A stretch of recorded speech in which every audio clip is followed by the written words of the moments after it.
Je fais suite à une demande en commentaire et je vais vous parler aujourd'hui d'un sujet qui affole un peu tout le monde, les oxalates. On en parle beaucoup depuis la sortie du livre Toxic Veggies que j'ai lu et certains commencent à avoir peur de manger des légumes. Et la question que je me pose, c'est est-ce que le bouquin n'aurait pas été sponsorisé par l'industrie de la viande? Bon, je plaisante, hein, bien sûr. Bon, un peu de sérieux. Je vais tenter de remettre un peu d'ordre dans tout ça. Les oxalates, c'est quoi? Eh bien, ce sont des substances naturelles qu'on trouve dans la plupart des végétaux.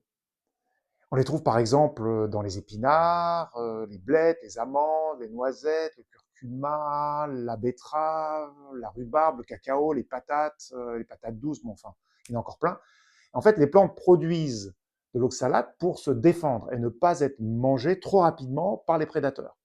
Aujourd'hui, on entend que les oxalates seraient responsables de presque tous nos maux, hein, responsables des douleurs, de la fatigue, de l'inflammation, calculs rénaux, dépression, et j'en passe.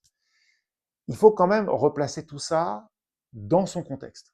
Oui, les oxalates peuvent poser problème, ça c'est vrai, mais seulement chez certaines personnes et pas chez tout le monde.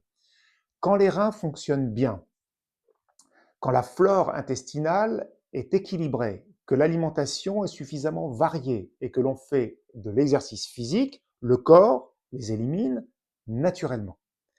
Les difficultés arrivent surtout quand on mange trop d'aliments riches en oxalates, c'est surtout vrai chez les végétariens et les végétaliens qui peuvent se faire du mal. Quand on a une flore intestinale appauvrie, par exemple après des cures d'antibiotiques à répétition, et quand les reins sont fragiles. Donc, ce n'est pas le légume qui pose problème, c'est le terrain sur lequel il agit.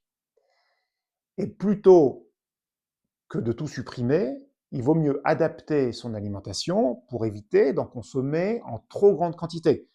On peut par exemple cuire à l'eau bouillante des aliments riches en oxalates et jeter l'eau de cuisson. Comme ça, on en élimine beaucoup. On peut aussi faire pré-germer les légumineuses comme les haricots rouges, les lentilles, les pois chiches, les flageolets, avant de les consommer. Ça améliore en plus remarquablement leur digestibilité et ça évite les fermentations qui sont responsables des flatulences. On peut aussi associer les aliments riches en oxalates à des aliments riches en calcium ou en magnésium. Par exemple, les légumes verts, un peu de fromage ou des graines de sésame. Ça permet de les neutraliser en grande partie. Et surtout, prendre soin de sa flore intestinale parce que certaines bactéries